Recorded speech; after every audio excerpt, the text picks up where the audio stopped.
নবী সাল্লাল্লাহু আলাইহি ওয়াসাল্লাম একদিন ঘুম থেকে উঠলেন ভয়ে পেয়ে, আতঙ্কিত হয়ে। নবীজি ভয়ে পেয়ে আতঙ্কিত হয়ে ঘুম থেকে উঠে বলছেন, লা ইলাহা ইল্লাল্লাহ, লা ইলাহা ইল্লাল্লাহ। তখন তার স্ত্রী পাশে যিনি শুয়ে আছেন তিনি বলছেন নবী সাল্লাল্লাহু আলাইহি ওয়াসাল্লাম বলছেন, ওয়াইলুল লিল আরব, ওয়াইলুল লিল আরব মিন শাররি কাদ ইকতারাব। আরব জাতির জন্য ধ্বংস, আরব জাতির জন্য ধ্বংস। কি ভয়ঙ্কর ফিতনা ধেয়ে আসছে ওদের দিকে, কি ভয়ঙ্কর ফিতনা ধেয়ে আসছে।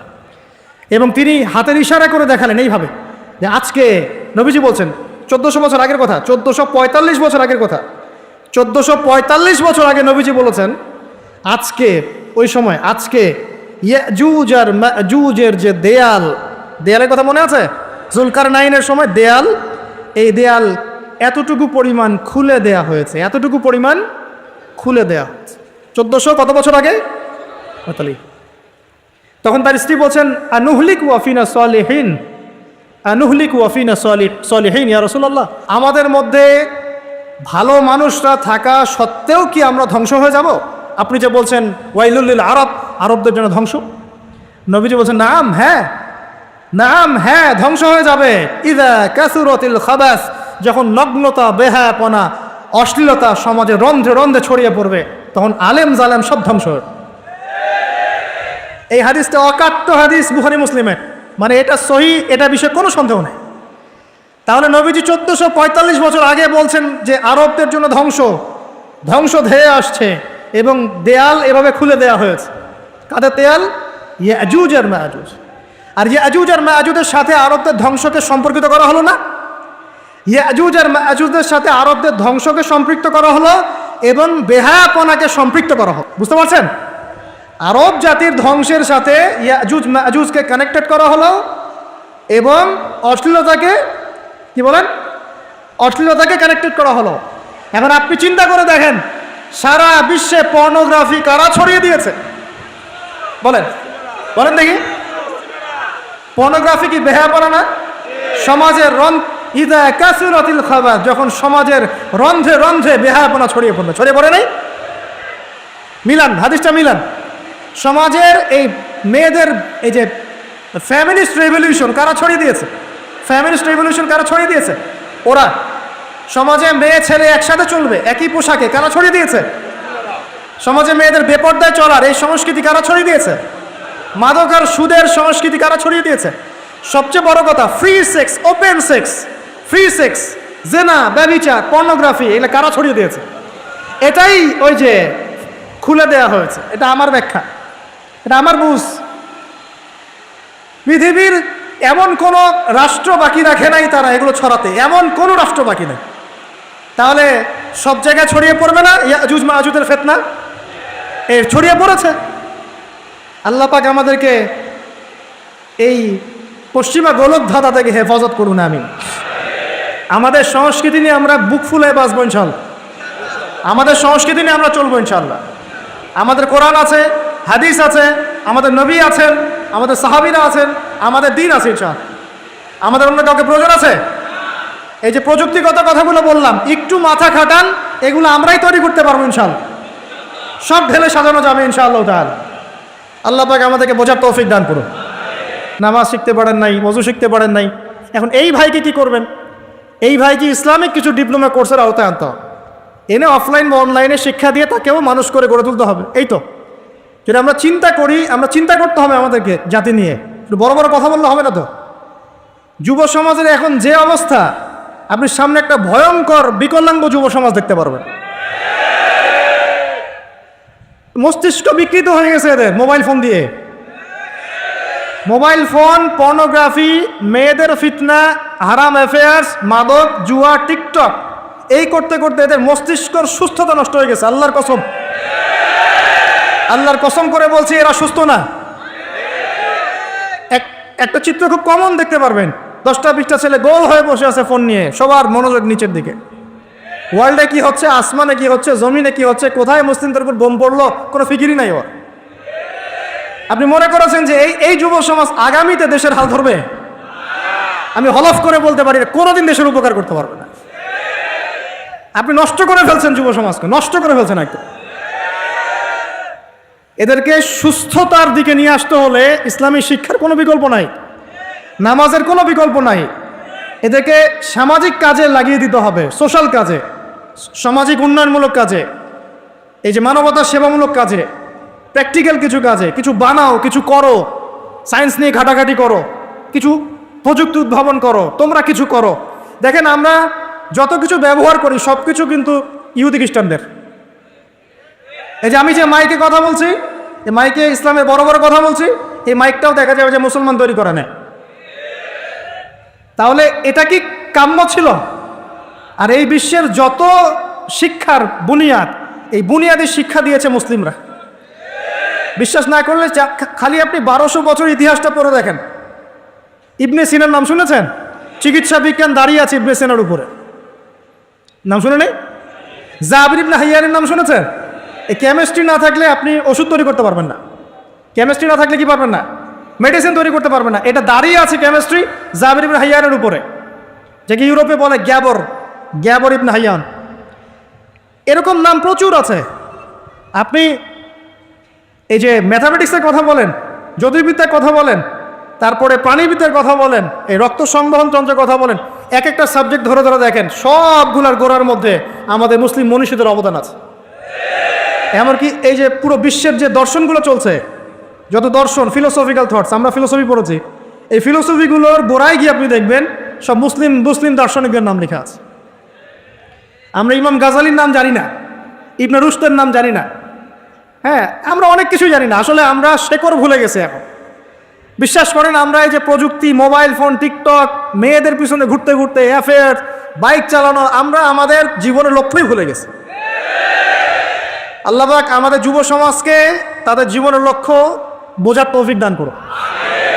ভাই আল্লাহ পাক আপনাকে এমনি এমনি সৃষ্টি করেন নাই, আমাকে এমনি এমনি সৃষ্টি করেন নাই। আল্লাহ পাক চান আমাদের কাছে আমরা যেন তার দ্বীনের জ্ঞান অর্জন করি এবং এই জ্ঞান অনুযায়ী আমল করি। এই আমলটা সমাজে ছড়িয়ে দেই, ইসলামের দাওয়াতের মেহনত ছড়িয়ে দেই, যাতে একটা সময় হলেও যেন আল্লাহর জমিন, আল্লাহর দ্বীন কায়েম পায়। এটা আল্লাহ পাক চান আমাদের কাছে। আল্লাহ পাক আমাদেরকে এই জন্য সৃষ্টি করেন নাই যে একটা মেয়ের জন্য আত্মহত্যা করে ফেলবেন। একটা মোবাইল ফোন একটা মেয়েকে কিনে দিয়েছেন, তার জীবন নষ্ট করে ফেলছেন। যে বাবারা মেয়েদেরকে ফোন কিনে দিয়েছেন, জীবন নষ্ট করে ফেলেছেন এবং তার মাধ্যমে আরো 10টা ছেলেরও জীবন নষ্ট করেছে। আর সত্যি কথা বলছি, এখন আমরা তো ঢাকা শহরে থাকি, মানে এখানে ছেলেদের চেয়ে মেয়েরা বেশি পথ। হ্যাঁ, খুব ভালো লাগে ওদের। কি ভালো লাগে? একটা ছেলের সাথে বাইকে করে ঘুরবে, টাকা খসাবে, এখানে ওখানে ডেট করবে, আস্তে আস্তে। এগুলোতে খুব মজা পায়। এগুলোর জন্য কি তাকে সৃষ্টি করা হয়েছে? আপনি বলেন এই মেয়েদেরকে আপনি যখন ঘরে নিয়ে আসবেন, আমি নারী বিদ্বেষী কথা বলছি না, নারীদেরকে আমরা অনেক অনেক সম্মান করি, অনেক শ্রদ্ধা করি। আর আমাকে জন্ম দিয়েছেন একজন নারী, আমাকে দিনের পথে চলতে আত্মবিশ্বাস যোগায় পিছন থেকে, ঘরের নারী যোগায় কি না? আমার নিজের কন্যা সন্তান আছে, আমরা মেয়ের বাবা। কিন্তু এখন যে টিকটক জেনারেশন মেয়েদেরকে আপনি তৈরি করছেন, ফোন হাতে তুলে দিয়ে ডেটিং করছে, বাইকের পিছনে ছেলের সাথে ঘুরছে, এখানে ওখানে ফ্রি ওপেন সেক্স করছে, কোনোদিন ধর্ষণের শিকার হচ্ছে, এই মেয়েদেরকে ঘরে নিয়ে আসার পরে এদের গর্ভ থেকে কি আপনি ইসমাইলের মতো সন্তান পাবে? এদের সাথে তোমরাও দেখা যায় যে অনেক সময় প্রেম করতে ভালো লাগে, এই মেয়েদেরকে কেউ বিয়ে করবে না। এ ধরনের নারীদের সাথে মানুষ প্রেম করতে মজা পায়, কেউ সম্মান করে বিয়ে করতে চায় না। করলেও দেখবেন 2-1 বছরের মধ্যেই নাই সেই সম্পর্ক, গায়েব। তো অনেক দূর চলে আসলাম, এত দূর আসতে চাইনি, কথার পিঠে চলে আসলো যে সমস্যা হচ্ছে গোড়ায় আমরা আমাদের যুবক যুবতী, আমাদের ছেলে মেয়েদেরকে দিনই বুনিয়াদি ইসলামী শিক্ষা দিচ্ছি না। এটা শিক্ষা দেওয়ার দায়িত্ব প্রত্যেক পিতার, প্রত্যেক মাতার। সে মাদ্রাসায় পড়ুক আর জেনারেল লাইনেই পড়ুক, আপনাকে শিক্ষা নিশ্চিত করতে হবে। কিভাবে করবেন এই হেডেক এখন আপনার, আমার আর হেডেক নাই, আমি দিয়ে দিলাম হেডেক আপনাকে। এই হেডেকটা আমার মাথায় ছিল, আপনাকে দিয়ে দিলাম, আপনি চিন্তা করেন কিভাবে করবেন। এখন পারলে অফলাইনে করেন, না হলে অনলাইনে করেন। অনলাইনে আচ্ছা আলোচনা চলে আসছে, একটা কথা বলে দিই, অনলাইনে অনেক রকম কোর্সেস চলছে। তবে আমি নিয়াত করেছি ইনশাআল্লাহ, আমি আরও কয়েকজন ওলামায়ে কেরামদের সাথে পরামর্শ করেছি এবং এখনও করে যাচ্ছি। কমপক্ষে বরেণ্য 8 থেকে 10 জন স্কলার বা আলেমদেরকে নিয়ে অনলাইনে ইনশাআল্লাহ আমরা একটা মাদ্রাসা খুলবো ইনশাআল্লাহ।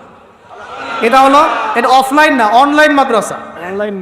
আমি নাম দিয়েছি তহা জিন্নুরাইন ইসলামিক অনলাইন মাদ্রাসা। আমি দোয়া করি আল্লাহর কাছে, আল্লাহ পাক যেন এই মাদ্রাসাকে কবুল করেন। এর ওসিলা করে আল্লাহ পাক লক্ষ লক্ষ কোটি কোটি যুবককে দিনের জ্ঞান শেখার তৌফিক দান করেন, যুবতীদেরকে দান করেন, আমাদের ছোট ছোট সোনামণিদেরকে দান করেন। যারা অফলাইনে দিন শিখতে পারছে না, আল্লাহ যেন অনলাইনে শেখার তৌফিক দান করেন। তো এখানে বেশ কয়েকটা লেভেলে বেশ কয়েকটা কোর্স লঞ্চ করা হবে ইনশাআল্লাহ। যেমন বাচ্চাদের জন্য বুনিয়াদি নুরানি কোর্স। আপনার বাচ্চা আছে ছোট, 4 বছর 5 বছর বয়স, ভর্তি করায় দিলেন, নুরানি কোর্স করবে, কোরআন তেলাওয়াত করা শিখবে।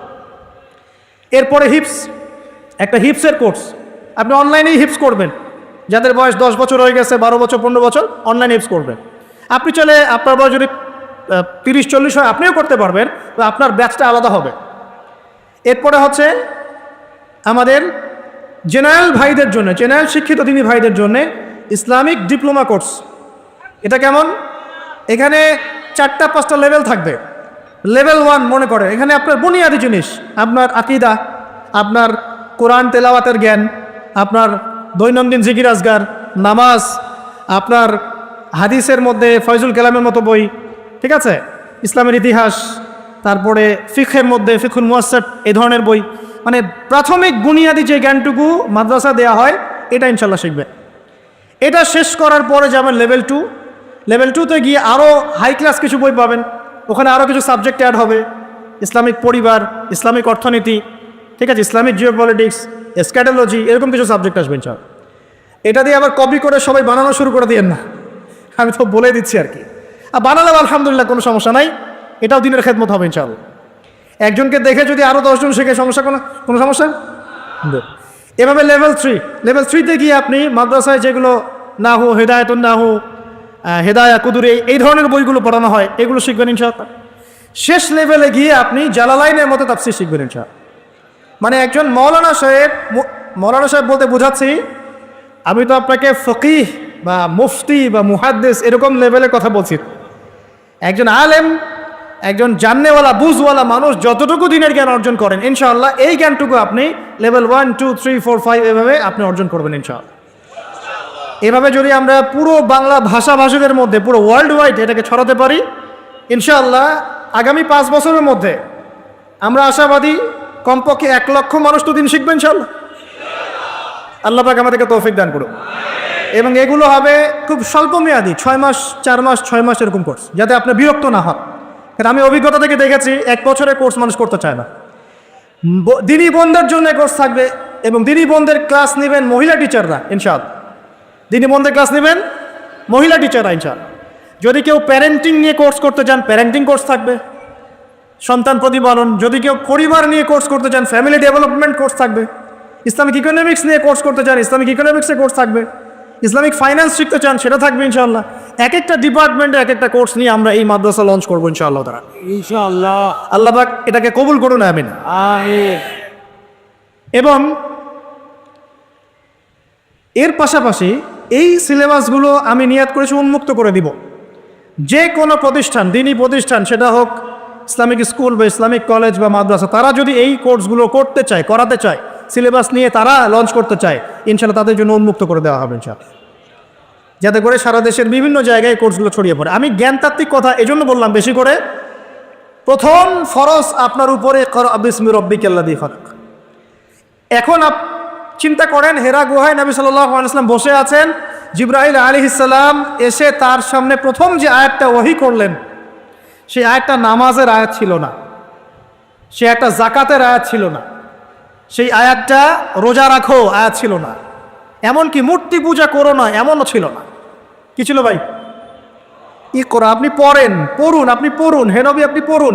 নবীজি কিন্তু পড়তে জানতেন না, আপনারা জানেন কি? নবী সাল্লাল্লাহু আলাইহি ওয়াসাল্লাম কিন্তু লিখতে পড়তে জানতেন না। আল্লাহ পাক এমন একজন মানুষকে সুবহানাল্লাহ শেষ নবী করেছেন, যিনি লিখতে জানতেন না, পড়তে জানতেন না, যাতে কাফেররা এই অপবাদ দিতে না পারে তুমি আগের কিতাবগুলো থেকে দেখে দেখে লিখে নিয়ে আসছো। সুবহানাল্লাহ, আল্লাহু আকবার। তো নবী সাল্লাল্লাহু আলাইহি ওয়াসাল্লাম বলেন, মা নবী করি, আমি তো পড়তে জানি না। তিনি কি বলছেন? সহিহ বুখারী খুলে দেখেন দ্বিতীয় হাদিসটা, মা নাবি করি, আমি তো পড়তে জানি না।